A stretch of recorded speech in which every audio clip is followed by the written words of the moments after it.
भारत समाचार के इस ई कॉन्क्लेव में हमारे जुड़े हुए सभी प्रतिष्ठित डॉक्टरों, माननीय स्वास्थ्य मंत्री उत्तर प्रदेश और सभी सहयोगियों का स्वागत है।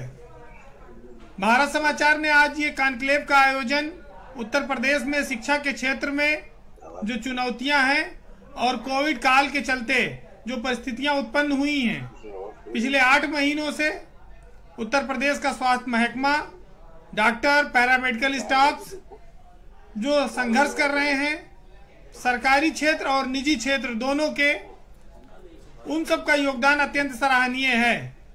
और हम इस तरह के कार्यक्रम में इस चीज पर आज डिस्कस करेंगे। माननीय जय प्रताप सिंह जी उत्तर प्रदेश के स्वास्थ्य मंत्री हैं, वो हमारे साथ जुड़े हुए हैं।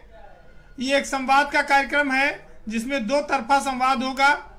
हमारे डॉक्टर्स हमारे मंत्री जी से सवाल पूछ सकते हैं, मंत्री जी उसका जवाब देंगे। उत्तर प्रदेश की सरकार इस कोरोना काल में स्वास्थ्य के क्षेत्र में उसने क्या क्या विशेष योगदान किया है, क्या उपलब्धियां हासिल की हैं, कितने टेस्ट किए हैं और किस तरह से इस चुनौती से हम लोग निपट रहे हैं, इस पर आज एक लंबी चर्चा होगी।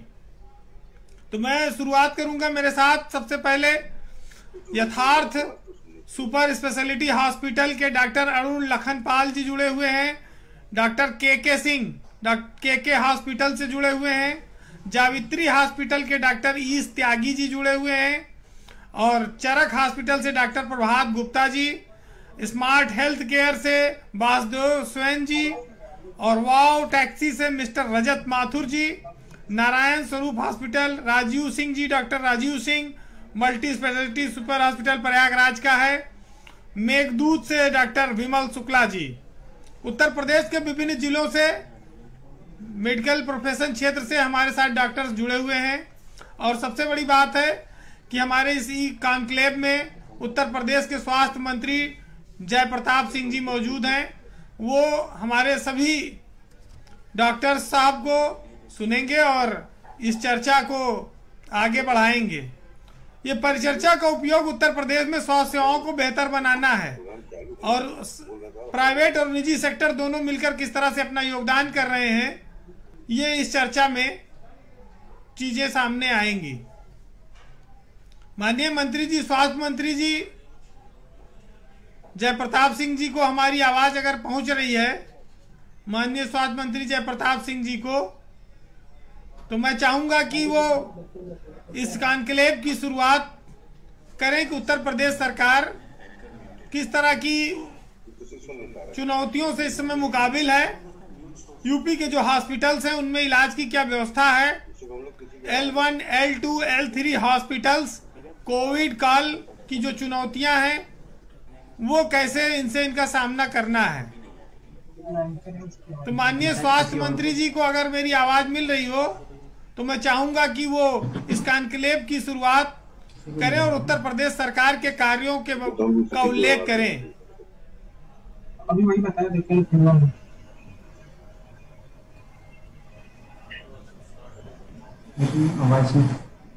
आवाज नहीं आ रही है। ठीक है। माननीय स्वास्थ्य मंत्री जी को आवाज मेरी आ गई। स्वास्थ्य मंत्री जय प्रताप सिंह जी हमारे साथ मौजूद हैं। हाँ, आवाज मिल रही है आपकी? मंत्री जी आवाज आ रही? हमारी आवाज आ रही है? जी जी आ रही आपकी आवाज। ठीक। मंत्री जी हमारे साथ इस कॉन्क्लेव में नोएडा से, लखनऊ से, कानपुर से, इलाहाबाद से और प्रदेश के विभिन्न जिलों से चिकित्सा संस्थानों के प्रमुख डॉक्टर्स, दिल्ली से भी लोग जुड़े हैं। और हम चाहते हैं कि आप उत्तर प्रदेश सरकार इस पिछले 8 महीने से जो कोरोना काल से जूझ रही है, इसमें यूपी के जो अस्पताल थे उनकी स्थिति क्या थी और L1, L2, L3 अस्पतालों ने इन स्थितियों को कितना बदला है, कितनी चुनौतियां हैं, इस पर आप अपनी बात रखें।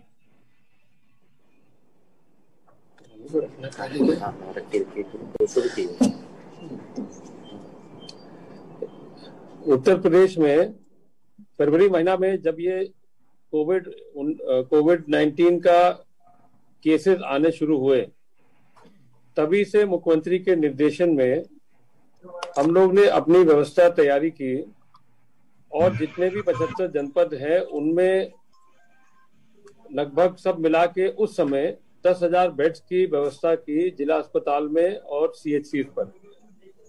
और उसके साथ में हम बेड्स की व्यवस्था के साथ में टेस्टिंग की व्यवस्था के लिए हम लोग ने एक रणनीति बनाई, क्योंकि उस समय जब 5 तारीख मार्च में पहला केस हमारे पास आया था आगरा का, तो मात्र 70 टेस्ट हम प्रतिदिन कर सकते थे KGMU हॉस्पिटल जो है मेडिकल कॉलेज, और वो भी हमारा कंफर्मेशन होता था NIV पूना से। तो मुख्यमंत्री जी ने तभी इसको विचार बना लिया था कि हम पहले जितना भी हमारे पास धन आवंटन होगा, हम पहले उसको टेस्टिंग लैब्स बनाने में, टेस्टिंग इंक्रीज करने में और बेड्स की व्यवस्था करने के लिए, और उसी के साथ साथ मैन पावर और दवाई और सारे सिस्टम को डेवलप करना। तो पिछले 6 महीने के अंदर लगातार इसमें काम करते करते आज हमारे पास टेस्टिंग की कैपेसिटी इतनी बढ़ गई है कि आज 1,60,000 प्रतिदिन हम टेस्टिंग करते हैं। और आज ही डॉक्टर हर्षवर्धन के, केंद्रीय मंत्री डॉक्टर हर्षवर्धन के और हमारे मुख्यमंत्री के साथ बैठ के आज एक नया मशीन प्रयागराज में लगा है जिसको कोबाश मशीन कहते हैं। एक समय में 1500 ऑटोमेटिक, उसमें ऑटोमेटिक जांच होती है, 1500 उसमें जांचें होती है एट अ टाइम। तो इतनी क्षमता हम अपना बढ़ा रहे हैं। और इसी के साथ साथ हमने जो व्यवस्था बेड्स की थी, अब तो 1.25 लाख बेड्स हमारी तैयार पड़ी हुई है।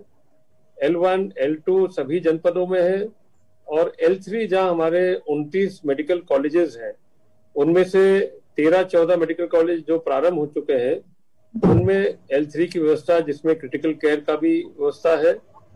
और इसी तरह हमारे बड़े हॉस्पिटल जो यहाँ लखनऊ में है, PGI, KGMU, RML, ये सब हॉस्पिटल लेके आज हमारे पास 1.25 लाख बेड्स हमारे पास है, जिसमें L3 में, L2 में भी हमारे पास वेंटिलेटर्स भी है, HNFC भी है, ऑक्सीजन का फुल बैकअप भी है, और L3 में तो पूरा क्रिटिकल केयर वेंटिलेटर्स और इंटेंसिव केयर यूनिट्स, ये सारी चीजें हमारे पास उपस्थित है।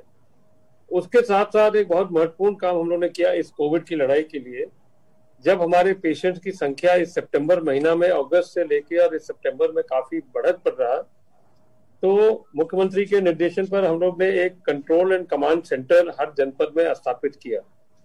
उसका ये उद्देश्य था कि जितने भी पेशेंट्स जो पॉजिटिव आते हैं हर जनपद में, उनका तुरंत उस कंट्रोल कमांड सेंटर पर जाता है। उस पोर्टल से वहीं उनका मैनेजमेंट होता है, वहीं प्रबंधन होता है। कौन होम आइसोलेशन में रहेगा, कौन सा टीम उस होम आइसोलेशन को किस एरिया में है, कौन सा टीम उस एरिया में होम आइसोलेशन के जितने भी केसेस उनको देखेगा, कौन से L2 के लिए जो हल्का लक्षित वाले होंगे तो L2 में जाएंगे, और जो सीरियस पेशेंट्स है जिनको सांस लेने में तकलीफ है, असाध्य रोग से भी पीड़ित है, उनको हम L3 व्यवस्था में करके, इस तरह से हम लोग ने इस पूरे कोविड के काल में अपने अनुभव से और धीरे धीरे सीखते सीखते उत्तर प्रदेश की स्वास्थ्य सेवा को बेहतर करते हुए एकदम एफिशिएंटली हम लोग ने ये काम करना शुरू किया। आज तो थोड़ा सा पीक से थोड़ा हल्का डाउन हो रहा है। अभी जितने भी आंकड़ा पिछले 10 दिन से हम लोग देख रहे हैं, धीरे धीरे करके ये पिछले 17 सितंबर से लेके अभी तक लगभग 23,000 एक्टिव केसेस हमारे घटे हैं। 87.6% हमारा रिकवरी रेट है आज के दिन। 1.46 हमारा CFR एंड 1.4% हमारा पॉजिटिविटी रेट है। और हम लगातार टेस्टिंग हर जगह, हम हर जनपद में क्वालिटी टेस्टिंग जिसको हम कहते हैं, माइक्रो कंटेनमेंट जोन बनाने के बाद अगर कोई पॉजिटिव पेशेंट किसी मोहल्ले में निकल गया या गांव में निकल गया, तो उतने ही 2-3 घर को मैनेज करते हुए माइक्रो कंटेनमेंट जोन बनाना, उस एरिया के अंदर हम क्वालिटी टेस्टिंग करना, और उसके जो भी कॉन्टैक्ट्स होंगे उसको 48 आवर्स के अंदर उन कॉन्टैक्ट्स को ट्रेस करके और उन सभी अगल बगल के घर को भी देखना, ये भी हमारा सिस्टम में आ चुका है। और इसी तरह हम मैनेजमेंट कर रहे हैं। होम आइसोलेशन के लिए हमारे कमांड सेंटर से 2 बार दिन में उनको फोन जाता है। उनसे हालचाल पूछा जाता है, उनको मेडिसिन का एक पैकेट भी जाता है जब वो होम आइसोलेशन में रहते हैं, ऑक्सीमीटर वो सब उनके पास रहता ही है। और लगातार every day twice a day उनको हम लोग फोन करके उनका हालचाल लेते हैं कि यदि उनको कोई दिक्कत तो नहीं है, कोई आवश्यकता तो नहीं है। ये अभी तक हम लोग ने मैनेजमेंट किया है। और इससे जुड़े हुए तो और भी बहुत सारी चीजें हम लोग किए। हमारे साथ जितने भी प्राइवेट हॉस्पिटल्स हैं वो भी पूरे सहयोग के साथ पूरी तरह से वो भी लगे हैं, क्योंकि सरकार की व्यवस्था उतनी तो ज्यादा नहीं है, बट जितने भी प्राइवेट हॉस्पिटल्स हैं उसमें मेडिकल कॉलेजेस में है, उसमें हॉस्पिटल में है जो अपने आप को संबद्ध किए हैं। और हमारे आयुष्मान रेट्स पर जो तय हुआ था उसके मुताबिक वो भी अपना फैसिलिटी दे रहे हैं, सहयोग कर रहे हैं। और ये हम सभी लोग मिलके इस कोरोना का लड़ाई में हम लोग काफी उत्तर प्रदेश की जनसंख्या को ध्यान में रखते हुए हम लोग ने काफी इसको नियंत्रण में रखा है। आज हमारे पास टोटल एक्टिव केसेस लगभग 4,14,000 एक्टिव केसेस हमारे पास अभी है। और इसमें ऑलरेडी हमारा 3 लाख, एक मिनट बता रहे हैं, एक मिनट, सॉरी, हाँ ये मैं बता रहा था, 4,17,437 केसेस अभी तक उत्तर प्रदेश में जब से ये मार्च में शुरू हुआ था आज तक ये केस हमारे पास आ चुके हैं। इसमें से 3,66,321 ये केसेस हमारे रिकवर हो चुके हैं, स्वस्थ हो चुके हैं। और 6,092 हमारे डेथ्स हुए तब से मार्च से लेके अभी तक। तो एक्टिव पेशेंट्स आज हमारे पास home isolation, medical colleges, private hospitals, ये सब मिला के 45,024 हमारे पास है इतना। तो मेरा मानना है कि मुख्यमंत्री योगी आदित्यनाथ के नेतृत्व में, उनके मार्गदर्शन में हम सभी लोग ने अपने अपने अनुभव से, और हमारे सारे डॉक्टर्स और उनके टीम, डॉक्टर्स हैं, पैरामेडिकल स्टाफ है, नर्सेज हैं, वार्ड बॉयज हैं, हर आदमी ने, हर व्यक्ति ने 24 घंटा ओवर टाइम काम करके इन सभी सेंटर्स पर जाके अपना पूरा योगदान दिया, पूरा सहयोग दिया। इसमें कुछ जरूर हमारे हॉस्पिटल्स के भी, हमारे कर्मचारी, हमारे डॉक्टर्स के भी कुछ इससे केसेस प्रभावित होकर कुछ उनका निधन भी हुआ है। मगर सब मिला के अगर इतनी बड़ी टीम हमारे साथ नहीं होती, इसमें आईएमए और सब मिला के, तो हम इस कोरोना को कंट्रोल नहीं कर पाते। तो आज इन सारी सुविधा को लेके, इन सारे सर्विसेज को लेके जो हम लोग ने इस एक रणनीति तैयार किया था, आज वो बहुत सही तरह से चल रहा है और आगे भी वो चलेगा। और हमको लगता है कि हम इसको नियंत्रण करने में पूरा सफल है। धन्यवाद। मंत्री जी, बहुत अच्छी बात है कि उत्तर प्रदेश जैसे बड़े राज्य में, जिसको कहा जाता है कि पिछड़ा राज्य था, जहां वेंटिलेटर शब्द अपने आप में बहुत बड़ी बात हुआ करती थी, अब हर जिले में कोरोना आपदा लेकर आया, लेकिन बहुत सारी चीजों को हमको स्वास्थ्य के क्षेत्र में उसने मजबूत भी बनाया है। सरकार की जो कोशिश है उससे भी लोग वाकिफ है। कमांड सेंटर भी काफी सक्सेसफुली काम कर रहे हैं और एक अच्छी रणनीति के साथ काम हो रहा है। हमारे साथ मंत्री जी नोएडा से डॉक्टर अरुण लखनपाल जी जुड़े हैं, यथार्थ हॉस्पिटल सुपर स्पेशलिटी हॉस्पिटल है, और डॉक्टर के सिंह लखनऊ से जुड़े हैं, और हमारे साथ डॉक्टर प्रभात कुमार जी भी जुड़ गए हैं, और प्रभात गुप्ता जी चरक हॉस्पिटल से हैं, वासुदेव स्वयं जी जो स्मार्ट हेल्थ केयर कानपुर के हैं, और डॉक्टर राजीव सिंह जो नारायण स्वरूप हॉस्पिटल प्रयागराज से जुड़े हुए हैं। इसके अलावा डॉक्टर विमल शुक्ला जी हैं, मेघदूत से जुड़े हैं, और डॉक्टर ईस त्यागी जावित्री हॉस्पिटल लखनऊ। हमारे सभी जो चिकित्सा क्षेत्र से जुड़े हुए विद्वान हैं, जो चिकित्सक हैं, इन्होंने भी जान जोखिम में डालकर इस कोरोना काल में उत्तर प्रदेश के लोगों की, जनता की सेवा की है, सरकार के कंधे से कंधा मिलाया है। तो ये मंत्री जी दो तरफा संवाद है। हम चाहते हैं कि जो चिकित्सक हमारे साथ मौजूद हैं वो भी अपनी बात रखें और उनके मन में जो भावनाएं हैं सरकार के प्रति, वो क्या सोचते हैं, वो बात भी सामने आनी चाहिए, और आपको पता लगे कि उत्तर प्रदेश में स्वास्थ्य के दृष्टिकोण से और क्या चीजें अच्छी हो जिसमें हम इस कोरोना की चुनौती से जल्दी निपटें। तो सबसे पहले मैं आऊंगा डॉक्टर यथार्थ सुपर स्पेशलिटी हॉस्पिटल के डॉक्टर अरुण लखनपाल जी हैं, नोएडा से हमारे साथ जुड़े हैं। अरुण जी, बहुत स्वागत है आपका भारत समाचार के इस कार्यक्रम में।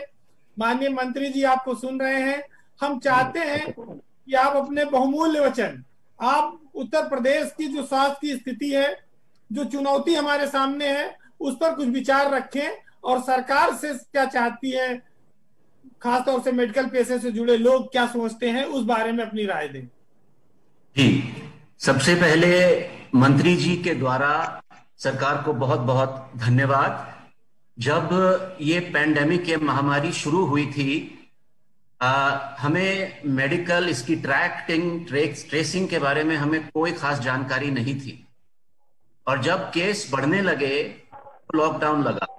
अब इस पे विवाद चलता रहेगा कि लॉकडाउन की टाइमिंग सही थी, गलत थी, लंबा छोटा होना चाहिए था, बट एक बात मैं जरूर कहूंगा कि उससे हमें यह फायदा जरूर हुआ कि उस दौरान में जब केसेस नियंत्रित रहे, हमें एक मौका मिल गया तैयारी करने का। पीपीई किट हुए, मास्क हुए, दवाइयां हुई, वेंटिलेटर जो है उनका इंतजाम करना हुआ, और हॉस्पिटल में जो बेड्स हैं उनके इंतजाम का मौका मिला। हमसे पहले ये महामारी की जो वेव है यूरोप और अमेरिका में हिट की थी, और जब मैं उनकी कहानियां सुनता हूं कि वहां पर वो बिल्कुल तैयार नहीं थे, उनके पास अभाव था पीपीई किट का, मास्क, दवाइयों का, तो हमें ये मौका मिला इस तैयारी को करने का। और इस दौरान में जब केसेस लिमिटेड रहे तो रिकवरी ट्रायल की फाइंडिंग भी आई, यानी कि वायरस का इलाज तो अभी भी नहीं है, पर जो मौतें होती हैं, जो मरीज हम लूज करते हैं, वो कोरोना की कॉम्प्लिकेशंस की वजह से है। और अब हमें पता है कि जो मेन दवाइयां हैं, स्टेरॉइड्स, क्लेक्सेन, रेमडेसिविर, इस सब का भी इंतजाम करने का हमें मौका इस दौरान मिला है। और अपने क्षेत्र में भी जब हमने यहाँ अपने क्षेत्र का सबसे बड़ा प्राइवेट सेटअप शुरू किया है, कोरोना हॉस्पिटल जो बनाया है कोरोना के मरीजों के इलाज का, उसको शुरू करने से पहले हम government institute of medical sciences greater Noida में गए, जिन्हें हमसे 1-1.5 महीने का एक्सपीरियंस ज्यादा था, और वहां हमने पीपीई किट पहनना, उतारना, पेशेंट फ्लो और ये सब देखा, और उसको यहाँ पर अमल में लाके और उसको हमने बेहतर किया। तो ये सब जो है सरकार की मदद से ही हुआ है। पर सरकार ने जो है प्राइस कैपिंग लगाई है जनता के लिए, क्योंकि इलाज महंगा है। सरकारी इलाज में और प्राइवेट सेक्टर के इलाज में फर्क ये है कि ये जो कॉम्प्लिकेशंस हैं, इन्हें इसका इलाज करने के लिए कुछ महंगी दवाइयों का उपयोग होता है, जैसे कि टोसिलिजुमैब और रेमडेसिविर। तो ये जो प्राइस कैपिंग है, ये इसको फॉलो करना प्राइवेट सेक्टर में बहुत बहुत मुश्किल है। प्राइस कैपिंग में आपका बेड, ऑक्सीजन, वेंटिलेटर, ये सब चीजें आ सकती हैं, पर सीटी स्कैन की सुविधा हो और ये जो महंगी दवाइयां हैं, ये जो कॉस्ट ऑफ ट्रीटमेंट है उसको ऊपर ले जाती है। दूसरी चीज, मीडिया भी, डॉक्टर भी, सरकार भी इस वक्त टोटली कोरोना पे फोकस्ड है। एज अ डॉक्टर मैं ये भी देखता हूं कि कोरोना के अलावा जो बीमारियां हैं, जैसे कि चाहे वो टीबी ही हो, उसके मरीज जो हैं वो थोड़ा बहुत निगलेक्ट हो जाते हैं। तो सरकार को फोकस नॉन कोविड बीमारियों पर भी रखना है, और ऐसे हॉस्पिटल भी आइडेंटिफाई करने हैं, और ऐसे बेड्स का भी अरेंजमेंट रखना है जहां के इन सब पेशेंट्स का भी इलाज हो सके।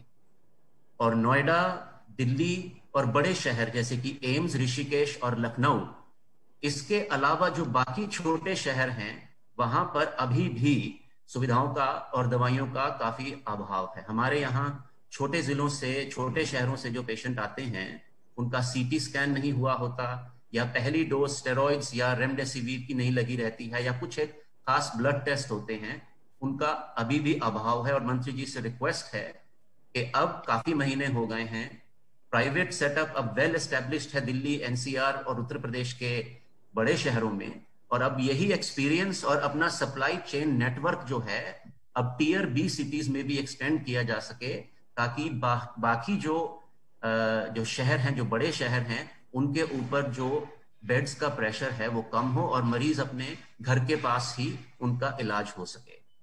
और तीसरा है जो डॉक्टर, सरकारी में शायद जो पोस्ट ग्रेजुएट स्टूडेंट हैं, जो नौकरीशुदा, जिनकी नौकरी है सरकारी डॉक्टर्स की, उनके पास चाहे मजबूरी हो काम करने की, हम जो प्राइवेट सेक्टर में कूदे हैं वो हम कूदे हैं कि हमें पैंडेमिक में कुछ करना है। This is more of a volunteer service, हमें मजबूर नहीं किया गया, हम कूदे हैं।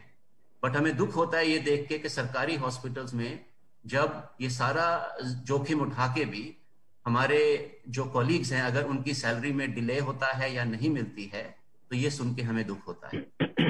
इस जोखिम को उठाते हैं, मंत्री जी से रिक्वेस्ट है कि उनका भी ख्याल रखा जाए।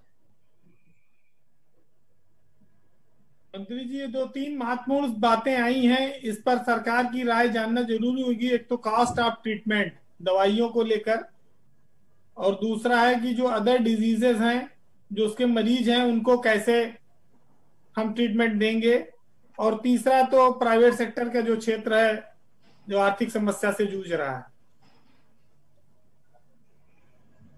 जी, एक तो मैं ये बताना चाहूंगा कि कॉस्ट ऑफ ट्रीटमेंट जो प्राइवेट हॉस्पिटल के साथ तय हुआ था, ये केंद्रीय क्या बोलते हैं स्वास्थ्य मंत्री डॉक्टर हर्षवर्धन और आईसीएमआर के साथ बैठ के तब ये आयुष्मान भारत के रेट्स पर तय हुआ था। डॉक्टर साहब जो कह रहे थे, यथार्थ के डॉक्टर साहब कह रहे थे, सही है, क्योंकि उनका इंफ्रास्ट्रक्चर बहुत बड़ा है। हम जब सरकारी सेवा में जाते हैं तो हमारा काफी सामान्य चीज होता है, मगर वो लोग काफी तैयारी करके अपना हॉस्पिटल बनाते हैं, तो उस हिसाब से तो उनको उतना नहीं होता होगा। मगर क्योंकि कोरोना एक ऐसा बीमारी आ गया है जो वैश्विक महामारी है और ये बड़े से लेके छोटे सबको इफेक्ट कर रहा है, तो अच्छी बेहतर सुविधा देने के लिए ये एक कैप तो लगाया गया है कि इससे जो रेट्स आयुष्मान के हैं 10,000, 12,000, 18,000 अलग अलग कैटेगरीज के, और क्या इंक्लूड करना क्या इंक्लूड नहीं करना, ये इसलिए लगाया गया क्योंकि हर आदमी इसमें जो जाएगा जैसे उसकी स्थिति होगी वैसे इसके लिए कम से कम अफोर्डेबल होना चाहिए। और क्योंकि कोरोना है और एक महामारी है, एपिडेमिक है, इसलिए इसको लागू किया गया है। पर बाद में तो देखिए, ये तो वैसे ही जब नॉर्मल हो जाएगा तो अपने आप ही सब लोग अपने अपने उसमें चले जाएंगे। अब दूसरी बात यह है कि जो एनसीडी जिसको आप कहते हैं, नॉन कम्युनिकेबल डिजीज, या नॉन कोविड डिजीज को आप कहते हैं, नॉन कोविड डिजीज के देखिए हमारा जो 2 महीना का लॉकडाउन था, एक महीना 1.5 महीना का जो लॉकडाउन हुआ था, उससे हमारा सबसे बड़ा जो हेल्थ प्रोग्राम था वो हमारा टीकाकरण, जो इम्यूनाइजेशन होता है बच्चों का, वो काफी सफर किया। टीबी का भी हमारा काफी सफर किया, और उसके अतिरिक्त जो हमारे इतने और जो प्रोग्राम चलते हैं वो सारा हमारा डिलेड हो गया। अब जैसे लॉकडाउन समाप्त हुआ, लॉकडाउन समाप्त होने के बाद हमने टीबी का कार्यक्रम की समीक्षा उसी समय शुरू कर दिया। इम्यूनाइजेशन हमने तुरंत शुरू करवा दिया। जो 5 साल के अंदर 7 टीके लगने जितने भी लेफ्ट आउट थे वो अब अक्टूबर में लगना शुरू होगा। उसका अक्टूबर से हमारा एक अभियान चल रहा है, ये संचारी रोग का अभियान चल रहा है, तो उसमें भी ये टीकाकरण वाला देखा जाएगा। जितने भी बच्चे छूट गए थे उनको भी किया जाएगा। संचारी रोग का अभियान जो थोड़ा डिलेड हो गया था, 3 बार होता है साल में, वो अभी अक्टूबर 1 से हमने उसका शुभारंभ करके उसको 3rd फेज का हमने शुरू करवा दिया। घर में जा जाके वहां पर जापानीज एंसेफेलाइटिस के खिलाफ वो टीकाकरण करना वो भी है। फाइलेरिया का मेडिसिन हम लोग देते ही हैं, और उससे जुड़ा हुआ बहुत सारे जो अन्य प्रोग्राम है, जो डेंगू के प्रोग्राम्स है, सैनिटाइजिंग करना, सफाई करना, अंतर जनपदीय अंतर विभागीय समन्वय करते हुए, सभी विभाग को एक साथ रखते हुए हम लोग ने ये जो सफाई का कार्यक्रम भी इसी बीच में लॉकडाउन के दौरान शुरू किया, और लॉकडाउन के बाद भी जारी रखा सैटरडे संडे को। इससे हमारे जो डेंगू के केसेस हैं वो भी थोड़ा सा घटे हैं, और जापानीज एंसेफेलाइटिस का भी काफी घट गया है। तो ये चिकनगुनिया, डेंगू, जापानी एंसेफेलाइटिस, फाइलेरिया, टीबी, मलेरिया के भी बहुत सारे 7 जनपद ऐसे हैं, काला आजार है, ये सारी चीजें इस समय सितंबर और अक्टूबर में भी काफी समय समय पर आ जाते हैं। इनको भी नियंत्रण करना, इनके कार्यक्रम को भी चलाना, हमारे टीम वहां जाना, और उसी के साथ साथ कोविड की जांच तो चलती है, मगर फील्ड वर्कर हमारे जो नीचे गांव स्तर पर और मोहल्ले स्तर पर जाते हैं वो केसेस को भी चिन्हित कर रहे हैं। जो ILI और साड़ी से जुड़े हुए केसेस हैं, या किसी परिवार में बहुत बुजुर्ग अगर कोई है जिनका पहले से कोई बीमारी है, इन सभी लोग का एक पूरा डेटाबेस बना के हम लोग चिन्हित करके उनका तुरंत उनका चाहे अगर आवश्यकता हो तो कोविड की जांच कराना, या अन्य जो टीकाकरण जो छूटा हुआ है बच्चों का वो भी करना। ये एक साथ हम लोग ने इसके बाद पिछले 1.5 महीने से अगस्त, जुलाई, सितंबर लेके हम लोग पूरी तरह से इसको चला रहे हैं, और आगे भी प्रोग्राम हमारे चलते रहेंगे। डीवर्मिंग वाला प्रोग्राम बच्चों के लिए है, वो भी हम लोगों ने शुरू कर दिया। फैमिली प्लानिंग का प्रोग्राम था, उसको भी हम लोगों ने शुरू कर दिया। कौन कौन से जो वैक्सीन लगने हैं, कौन से उसमें वो लगना, दवाइयाँ देनी है, हर चीज का हम लोग ने प्रयास करके शुरू कर दिया ताकि कोई कार्यक्रम हमारा पीछे न छूटे। तो इसको लेके हम लोग ने किया है। क्लोज करो, हिला बहुत रहे हैं, स्थिर करते। हमारे साथ उत्तर प्रदेश के चिकित्सा महानिदेशक DS नेगी साहब भी जुड़ चुके हैं और मंत्री जी तो है ही हैं। अब हम लखनऊ के प्रतिष्ठित हॉस्पिटल डॉक्टर KK हॉस्पिटल के पास चलेंगे। डॉक्टर KK सिंह हमारे साथ मौजूद है मंत्री जी, और नेगी साहब भी जुड़ चुके हैं जो DG हैं उत्तर प्रदेश के स्वास्थ्य विभाग के। और इस संवाद कार्यक्रम में हम चाहेंगे KK सिंह जी, लखनऊ के बहुत जाना पहचाना नाम है और हर काम में, सामाजिक काम में इनके अस्पताल का और इनका बड़ा बढ़ चढ़कर योगदान रहा है। KK सिंह जी, उत्तर प्रदेश में जो चुनौतियां हैं वर्तमान में, आप इसको किस रूप में देखते हैं और कहां पर और मेहनत करने की जरूरत है, सरकार का ध्यान आकर्षण कराने की जरूरत है? मैं बताऊं आपको, मैं KGMU में हूं, मेरा परिवार एक निजी बड़ा अस्पताल चलाता है, इसलिए शायद मैं दोनों की समस्याओं को आपको अच्छे से बता पाऊंगा, विशेषकर मंत्री जी को। मंत्री जी, सरकारी अस्पतालों में तो बहुत आमूलचूल परिवर्तन आ गया, बहुत बेड बढ़े। शुरू में तो ट्रीटमेंट करने का तौर तरीका भी हम लोगों को नहीं पता था, डर बहुत था, L3 नाम भर का था। अब काफी उसमें सुधार हो चुका है, लेकिन अब ऐसा लगता है इतने समय के बाद कि शायद ये बीमारी लंबे समय तक चलेगी। तो लंबे समय तक किसी बीमारी को अगर चलना है, महामारी और उस टाइप की, देखिए ट्यूबरकुलोसिस को भी आज तक हम लोग, ये सरकार की विफलता का प्रश्न नहीं है, हम लोग नहीं कर पाए, बहुत से देश नहीं कर पाए। तो कितनी जल्दी वैक्सीन आएगी और कितनी जल्दी कोरोना खत्म हो जाएगा, ये बहुत बड़ा प्रश्न चिन्ह है। तो हमारा अनुरोध ये था कि अब आगे की पॉलिसीज ऐसी बननी चाहिए, ये मानते हुए कि शायद ये लंबे समय तक चले, वैक्सीन आने के बाद भी लंबे समय तक जो भी बीमारी को चलना है, तो उसमें गवर्नमेंट के सेंटर हॉस्पिटल्स केवल रेफरल सेंटर्स और टर्शरी सेंटर्स हो सकते हैं। वो बेसिक इलाज उपलब्ध कराने की क्षमता उनके अंदर नहीं है। तो अब सरकार को सेकंड फेज में, फर्स्ट फेज सरकार ने किया, अच्छा किया, बहुत देशों से अच्छा किया आबादी और साधन पे। सेकंड फेज में हम लोगों को अब मजबूत करने की जरूरत है प्राइवेट सेक्टर्स पे, जो हमारा सरकारी अस्पताल के लोड को कम करते हैं। जैसे, और आपके CMO के कमांड की वर्कलोड घटे। जैसे लखनऊ में एक वेबसाइट है जिसमें कोविड अस्पताल के पास केवल ये सूचना रहती है कि किस कोविड अस्पताल में कितने बेड खाली हैं, लेकिन जो नॉन कोविड अस्पताल है उनके पास ये सूचना नहीं आती। अब मान लीजिए कि कोई नॉन कोविड अस्पताल में पेशेंट आया, होल्डिंग एरिया में रहा, वो पॉजिटिव निकल आया, तो अभी की प्रक्रिया ये है कि कमांड को, CMO को सूचित किया जाता है, वो फिर बेड अलॉट करते हैं कहीं पे, वो फिर रेफरल देते हैं, एम्बुलेंस भेजते हैं, जाता है। इसमें 7-8 घंटे का समय लगता है, जो नेचुरली लगेगा इतना समय। अब प्रॉब्लम ये होती है कि अभी होल्डिंग एरियाज बहुत डेवलप नहीं हो पाए हैं, न सरकारी जगहों पर और न प्राइवेट जगहों पे। जब होल्डिंग एरिया वगैरह बनाना शुरू हुआ तो किसी को नहीं पता था कि इसकी संख्या मरीजों की इतनी बढ़ेगी और ये इतने दिन तक चलेगा। तो मेक शिफ्ट छोटे छोटे बनाए गए। अब एक मरीज उसमें पॉजिटिव आ गया, 10 मरीज उसमें पॉजिटिव नहीं है, तो उसका परिणाम क्या होगा? 6-7 घंटे तक वो मरीज भी एक्सपोज रहेंगे पॉजिटिव पेशेंट से। पॉजिटिव पेशेंट को निकाल के आप भेज नहीं सकते हो।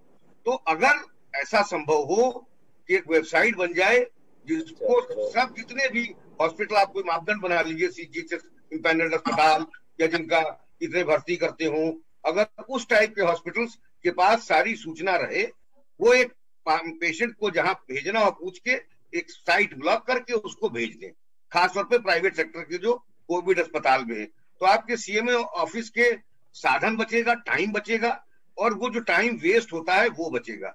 दूसरा, इसका उदाहरण मैं देता हूं कि KGMU के सर्जरी विभाग में शुरू में 2 महीने पहले, अब तो हम लोग उससे सीख गए, 20 मरीज ऑपरेशन हुए। 20 में ऑपरेशन के पहले ये 20 मरीज नेगेटिव थे। वहां पे ऑपरेशन के बाद हफ्ते हफ्ते टेस्ट होता है। एक हफ्ते के बाद 20 में 12-14 पॉजिटिव आ गए। तो ये हुआ कि क्यों? तो ये जांच की गई तो पता चला कि होल्डिंग एरिया में जो मरीज रहते हैं, तो कुछ मरीज पॉजिटिव आते हैं, उनको कोविड में भेज देते हैं, कुछ जो नेगेटिव आते हैं उनको OT और बाकी सुविधाओं के लिए भेज देते हैं। अब उतने देर 24 घंटा 12 घंटा जब तक टेस्ट का रिपोर्ट नहीं आया, अब तो रिपोर्ट का टाइम कम हुआ है तो वो चीज घट गई। अब उसके आने के बाद वो रुके रहे वहां। गवर्नमेंट सेक्टर्स में तो जैसे ही आता है तुरंत भेज देते हैं, जो नॉन कोविड कोविड दोनों है, लेकिन प्राइवेट सेक्टर्स में वो तब तक रुकते हैं जब तक CMO के यहाँ से एम्बुलेंस नहीं आती। भाई नेचुरली ऐसा तो होगा नहीं कि सीएमओ के यहाँ 500 एम्बुलेंस लग जाए, 1000 डॉक्टर लग जाए। साधन, पैसा भी सीमित है, डॉक्टर भी सीमित है, और बीमारियों का भी काम करना है। तो अगर ये चीज वेबसाइट जैसे शायद मैंने सुना दिल्ली में की गई थी, तो ये लोड घट जाएगा। दूसरा मेरा सुझाव है कि नॉन कोविड हॉस्पिटल्स के लिए जो इमरजेंसी में पेशेंट आता है, तो प्रशासन का बहुत जोर ये रहता है कि नॉन कोविड हॉस्पिटल में कोविड मरीज मरना नहीं चाहिए। ठीक बात है। इसका मतलब ये है कि कोई सीरियस मरीज हो रेस्पिरेटरी डिजीज का, एसोसिएटेड डिजीज का, तो उसको नॉन कोविड अस्पताल मत ले। परंतु अगर कोई मरीज आता है जो गैस्पिंग है, जिसकी सांस उखड़ गई, बहुत सीरियस कंडीशन में है, तो बहुत जरूरी है कि प्राइवेट हॉस्पिटल जब तक कोविड पॉजिटिव नहीं आ पाता है, जितना भी साधन लगा के उसका इलाज कर सकता है, चाहे होल्डिंग एरिया में, चाहे आइसोलेशन आईसीयू बना के उसको ले जाके करे। इसमें क्या होता है कि अगर इस दौरान मृत्यु हो जाती है और बाद में जब टेस्ट पॉजिटिव आ जाता है, तो शायद सरकार इससे अनॉय होती है कि आपने क्यों उसको लिया। इस पे थोड़ा छूट होनी चाहिए। तीसरा, अभी लखनऊ के 4 बड़े अस्पतालों का मुद्दा बहुत उठा के 48 मरीज गए, L3 में 48 मर गए, उनके ऊपर FIR लिखा दो, ऐसा कर दो। देखिए, गवर्नमेंट सेक्टर ने तो बहुत जल्दी सीखा, गवर्नमेंट सेक्टर की क्वालिटी भी अच्छी होती है, ट्रेनिंग भी अच्छी होती है, हम लोगों ने सीख लिया, हर डिपार्टमेंट मौजूद है। प्राइवेट सेक्टर शायद टेकअप नहीं कर पाया, नंबर 1। नंबर 2, L3 अस्पताल में रियल L3 आईसीयू में जाने के बाद कितनी मॉर्टेलिटी है वर्ल्ड ओवर, ये आप हम लोगों को सबको पता करना चाहिए। सब मॉर्टेलिटी बहुत ज्यादा है। कहीं पे भी मॉर्टेलिटी L3 आने के बाद जो वेंटिलेटर पे जाता है, मेरे निजी 2-3 मित्र वेंटिलेटर पे गए SGPGI में। SGPGI जो काम कर रहा है, मंत्री जी आप बधाई हो आपको, आप मान लीजिए मेरी बात, SGPGI KGM जो काम कर रहा है, विश्व में किसी से आप उसकी बराबरी कर सकते हैं। हम आगे होंगे, पीछे नहीं होंगे। साधन के हिसाब से बेड उतने भले न बन पाए, लेकिन जितने पे हो रहा है कहीं से भी आप कॉम्पीट करा सकते हैं, और हम आगे होंगे, पीछे नहीं होंगे। परंतु उसके बाद भी बहुत ज्यादा है। तो ये इस टाइप का नहीं, क्योंकि सब लोगों ने अपनी मर्जी से वॉलंटियर किया है, सीखेंगे, टाइम लगेगा। तीसरी बात, ऐसी चीजों के लिए कि जैसे मान लीजिए डिलीवरी का पेशेंट है, वो किसी नॉन कोविड अस्पताल पे गया और डॉक्टर्स को लगा कि 1-8 घंटे के अंदर इसकी डिलीवरी अगर नहीं करते हैं तो नहीं। इसमें अब मेरे पास ऑप्शन क्या है, मैं रैपिड एंटीजन टेस्ट करूं और उसका करूं, लेकिन रैपिड एंटीजन टेस्ट की अभी 50% ही रेट्स हैं, जिस रिलायबिलिटी रेट्स, एक्यूरेसी, तो अब 50% तो हो गया जो डाउट में आ गया।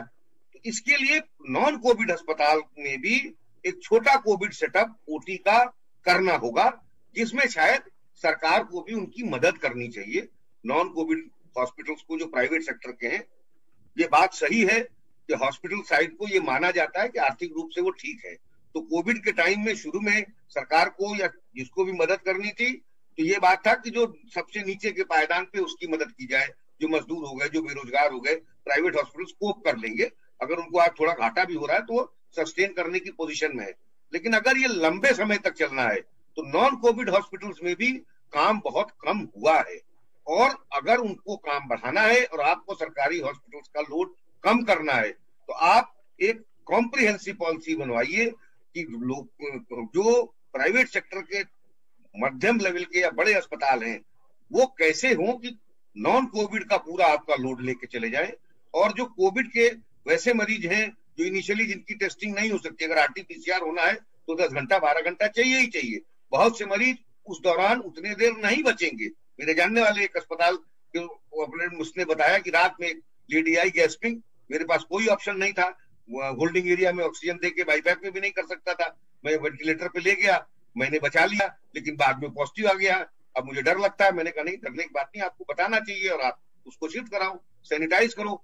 लेकिन अगर लंबे समय तक होगा तो ये इसमें डॉक्टर्स फिर वो हो जाएंगे, थक जाएंगे, वो हताश हो जाएंगे।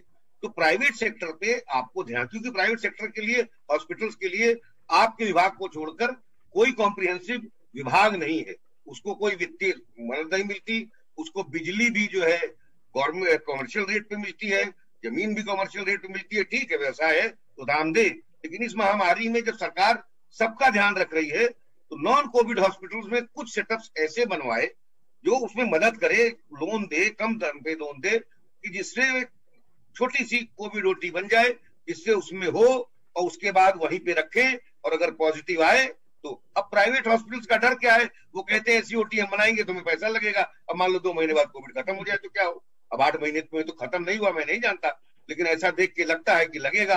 अगर सरकार को भी अपने इनपुट से ऐसा लगता है कि ये अभी चलेगा कुछ समय तक, तो सरकार को इस चीज पे, प्राइवेट हॉस्पिटल्स की स्ट्रेंथनिंग पे जरूर ध्यान देना चाहिए। इससे आपका कोविड का लोड घटेगा गवर्नमेंट हॉस्पिटल्स में, हम लोगों के हॉस्पिटल्स में, और नॉन कोविड का बहुत सा लोड घटेगा।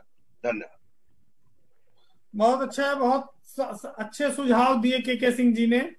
अब हम डॉक्टर ईस त्यागी के पास चलेंगे, जावित्री हॉस्पिटल से हमारे साथ जुड़े हुए हैं। डॉक्टर ईस त्यागी जी, बहुत स्वागत है आपका। और बहुत सारी बातें आ गई डॉक्टर साहब, आप सब लोग सुन ही रहे हैं। डॉक्टर अरुण लखनपाल जी ने भी नोएडा से काफी बिंदुओं को उठाया जो उत्तर प्रदेश में इस समय जनता के सामने चुनौतियां हैं। डॉक्टर के सिंह तो केजीएमयू से तमाम चीजें देख रहे हैं, यहाँ जुड़े हुए हैं। त्यागी जी, आप अपनी बात कह सकते हैं। मंत्री जी और डीजी हेल्थ दोनों लोग जुड़े हुए हैं उत्तर प्रदेश के, और वो आपकी बात सुनेंगे। आप बताइए जी।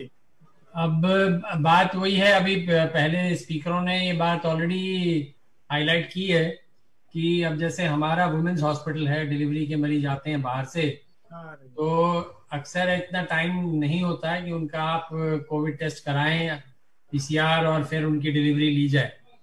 तो ऐसी कंडीशन में कई बारी उनकी डिलीवरी करनी पड़ जाती है।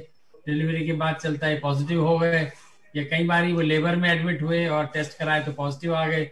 अब उनके लिए रेफर करने के लिए भी आपके कोविड हॉस्पिटल में बहुत जगह गायनी फैसिलिटी अवेलेबल नहीं है, तो बेड अवेलेबल होना उनके लिए और शिफ्ट कराना बड़ा टाइम लग जाता है। ऐसे में स्टाफ भी थोड़ा हताश होने लगता है। तो मेरे ख्याल से इसको थोड़ा सा आप ध्यान दें कि ये जो डिलीवरी वाले जो पेशेंट्स हैं, जो लेबर में हैं, उनको थोड़ी खास प्रायोरिटी दी जाए as regard to making bed available for them in. ये नेगी साहब, आप सवाल सुन रहे हैं तो नेगी साहब इसका जवाब दें, जो डीजी हेल्थ है उत्तर प्रदेश के।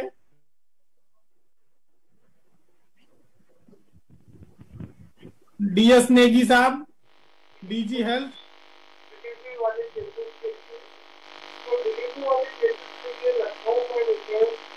देखेंगे तो लखनऊ में 3 अस्पताल है जो कि कोविड हॉस्पिटल की तरह काम कर रहे हैं।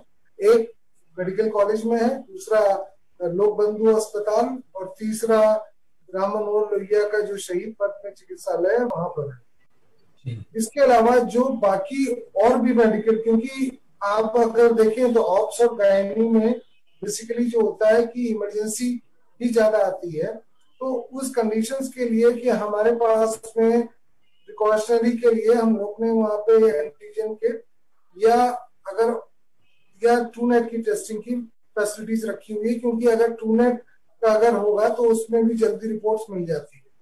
अगर बाय द वे उतना भी टाइम नहीं मिलता है तो 2 टाइप के सेटअप, कि मान लीजिए कोई पेशेंट है कि वो सिम्टम एकदम ऑब्स्ट्रक्टेड लेबर में आ गया, या और कोई ऐसे कॉम्प्लिकेशंस में आ गया कि रप्चर यूट्रस या कोई जनरल सर्जरी का पेशेंट आ गया, तो हमें 2 तरह के सेटअप ओटी ऑपरेशन थिएटर उसमें रखने पड़ेंगे, कि एक तो कोविड के लिए, एक नॉन कोविड के लिए। उसी तरह से लेबर रूम्स है। तो ये जो नॉन कोविड हॉस्पिटल्स हैं हमारे, उसमें जो है इस तरह की व्यवस्था कर रखी है कि अगर कोई इस तरह का कोई पेशेंट आता है जिसमें कि आपको लगता है कि उसको इमीडिएटली उसकी डिलीवरी हो जाएगी या उसको अर्जेंट सिजेरियन की जरूरत पड़ेगी, तो उसको हम कोविड वाले सेल में उसको कर लेंगे, और जब उसकी रिपोर्ट आती है उसको आइसोलेट करके रखेंगे। आइसोलेट करके रखने के बाद में जैसे ही मान लीजिए रिपोर्ट पॉजिटिव आती है तो फिर तत्काल उसको जो कोविड हॉस्पिटल, जो डेडिकेटेड कोविड हॉस्पिटल है, वहां पर हम शिफ्ट करा देंगे। जैसे लखनऊ में पहले मैं लोक बंधु हॉस्पिटल में जब मैं डायरेक्टर था, तो उस कंडीशन में कई जो even private hospitals, Fatima hospital या और भी जो कुछ प्राइवेट हॉस्पिटल या हमारे गवर्नमेंट हॉस्पिटल, उनके जो पेशेंट भले वो प्री टर्म में वहां पर आए या फिर पोस्ट डिलीवरी के बाद में अगर आते थे, तो उनको हम लोग वो भर्ती कर लेते थे। तो इस तरह से अगर हम वो करेंगे, और बाकी जो गवर्नमेंट हॉस्पिटल्स में हम लोगों ने दो तरह का वो कर रखा है कि एक तो हमने कंटेनमेंट वार्ड बना रखा और एक आइसोलेशन वार्ड बना रखा। कंटेनमेंट वार्ड का मतलब ये है कि कोई भी पेशेंट, बल्कि आइसोलेशन वार्ड के बारे में पहले बताऊंगा कि जो अगर कोई पेशेंट आता है जिसको फीवर के साथ में या उसको खांसी की शिकायत है या सांस फूल रही है, ऐसी कंडीशन में और उसको बाकी और कोई ऐसी दिक्कत नहीं है तो वहां पे शिफ्ट करेंगे। बाकी और जो पेशेंट्स हैं जो कि मान लीजिए कोई डायरिया का आ गया, वोमिटिंग का साथ में आ गया, या और कोई सर्जरी का ऑब्स्ट्रक्टेड हर्निया आ गया या कुछ आ गया, तो उसको भी सिम्टम्स नहीं है लेकिन he can be A suspected case, उनको हम कंटेनमेंट उसमें रखते हैं। उनकी जांच करा के, जांच कराने के बाद में अगर वो पॉजिटिव आ जाता है तो उसको फिर वहां पर भेजा जाता है, जो कोविड हॉस्पिटल में भेजा जाता है। तो अभी डॉक्टर त्यागी जी हमारे पास, हम आपके पास फिर आएंगे। अभी हम कानपुर चलते हैं। कानपुर से नारायणा हॉस्पिटल के डॉक्टर अमित नारायण जी हमारे साथ जुड़े हैं। अमित जी, आपका बहुत स्वागत है भारत समाचार के इस कॉन्क्लेव में। प्रदेश के स्वास्थ्य मंत्री और डीजी हेल्थ भी हमारे साथ जुड़े हुए हैं उत्तर प्रदेश के। आप कानपुर जैसे शहर, बड़ा शहर है, लखनऊ के बाद अगर देखा जाए तो सबसे ज्यादा कोविड पेशेंट्स के मामले में, संक्रमण के मामले में ये शहर चर्चित हुआ। आप हॉस्पिटल भी चला रहे हैं, कोविड वार्ड भी, कोविड कंट्रोल भी चला रहे हैं। क्या चुनौतियां और उत्तर प्रदेश सरकार का ध्यान आप किस ओर आकर्षित करना चाहते हैं? बहुत धन्यवाद कि भारत समाचार ने बुलाया। माननीय मंत्री जी को सादर प्रणाम, डीजी हेल्थ साहब को प्रणाम।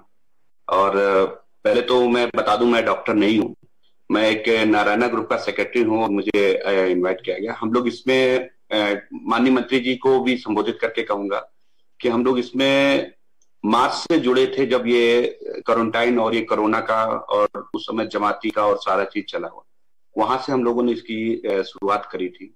उस समय हम लोग बुला के जमातियों को रखना और उनका खाना पीना, दवा, और उनको ये वहां से स्टार्ट हुआ।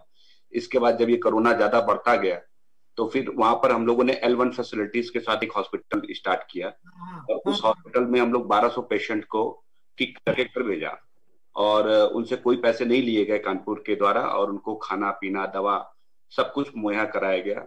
और जो हमारे तत्कालीन सीएमओ थे या इस समय जो सीएमओ में थे, उन्होंने वहां पर सारी चीजों को देखते हुए 1200 किया।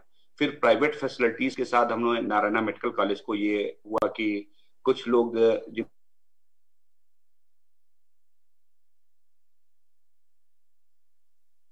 के साथ हॉस्पिटल्स को चलाना पड़ेगा, तो वो हॉस्पिटल फिर हम लोगों ने, नारायणा मेडिकल कॉलेज हमारा था, उस पूरे वार्ड को, पूरे 300 बेडेड हॉस्पिटल को कन्वर्ट किया गया कि इसको कोरोना के लिए चलाना है।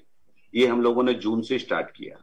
जून से लेके अभी तक हम लोग आज तक 757 पेशेंट को निकाल चुके हैं ठीक करके, जिसमें हमारी 20 कैजुअलिटी भी रही है और काफी कुछ देखा गया, ठीक किया गया।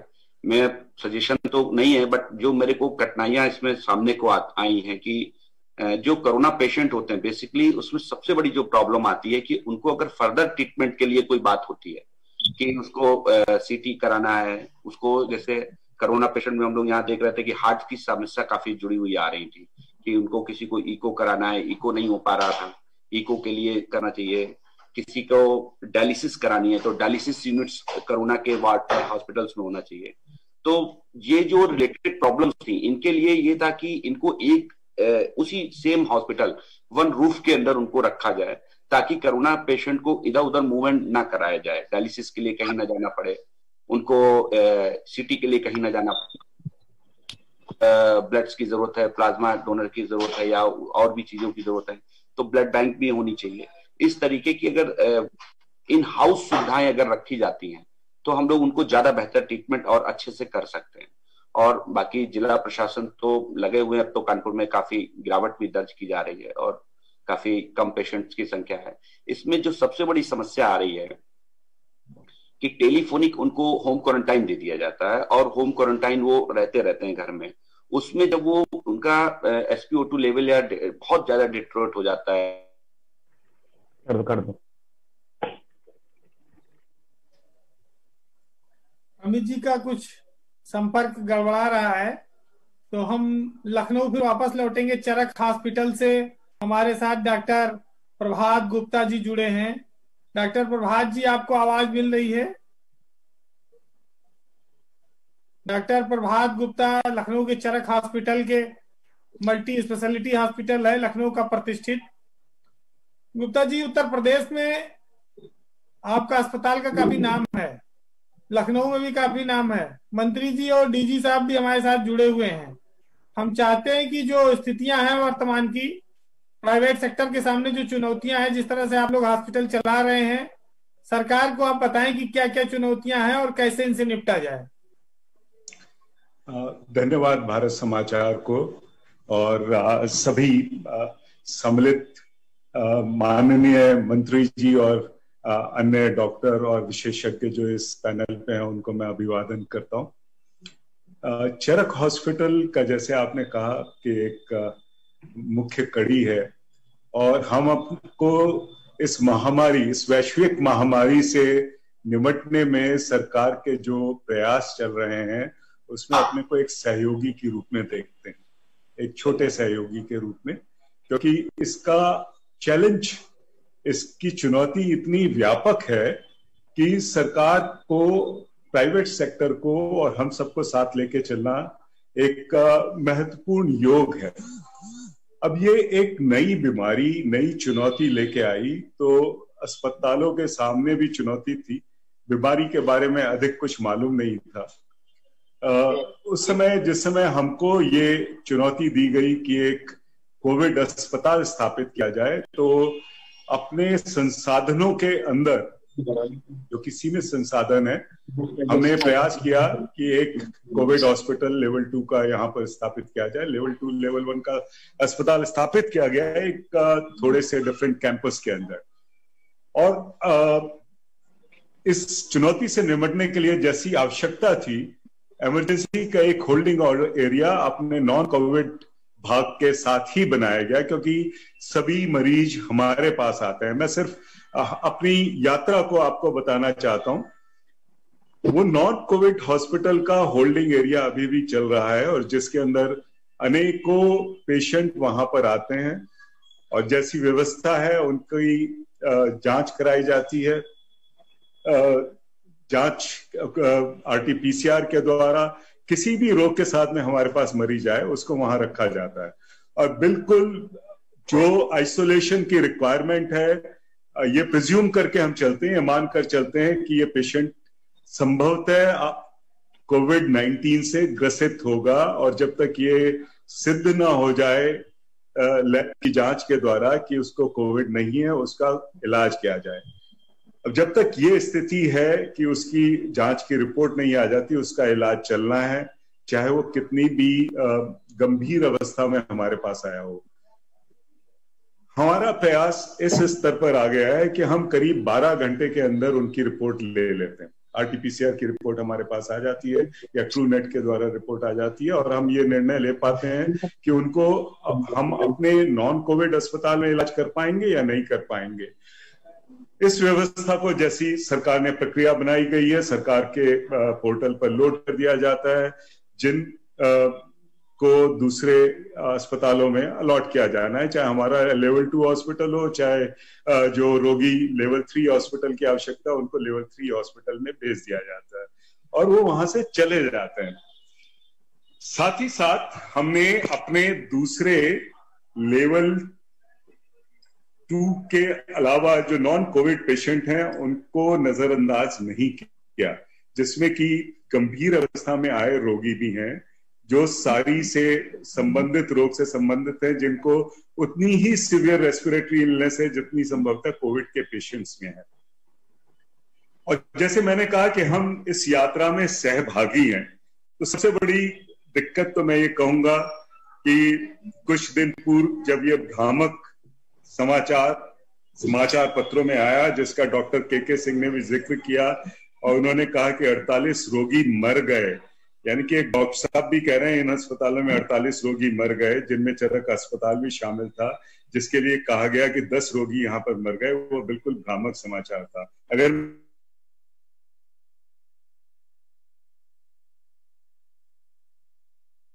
करीब पेशेंट आए जिसमें करीब 130 के करीब कोविड-19 पॉजिटिव पेशेंट मिले, 130 140 रहे होंगे। उनका इलाज बाकी पेशेंट्स का हमारे द्वारा किया गया और बाकी को सीएमओ के द्वारा हमारे अस्पताल या दूसरे अस्पतालों में भेज दिया गया। जो कोविड पॉजिटिव पेशेंट हैं, हमारे कोविड फैसिलिटी में जो लेवल 2 फैसिलिटी है, लेवल 1 फैसिलिटी है, उसमें 227 रोगियों का इलाज हुआ, जिनमें 161 पूर्णतः स्वस्थ होकर वापस गए। 55 पेशेंट्स की कंडीशन हॉस्पिटल में भर्ती रहते हुए खराब हुई, क्योंकि ज्यादातर मरीज ऐसी अवस्था में आते हैं, उनको वहां से लेवल 3 हॉस्पिटल में ट्रांसफर कर दिया गया। हमारे कोविड हॉस्पिटल में मात्र 4 रोगियों की डेथ हुई और उन 4 रोगियों में से कुछ रोगी ऐसे थे जिन्होंने वेंटिलेटर पे जाने से मना कर दिया या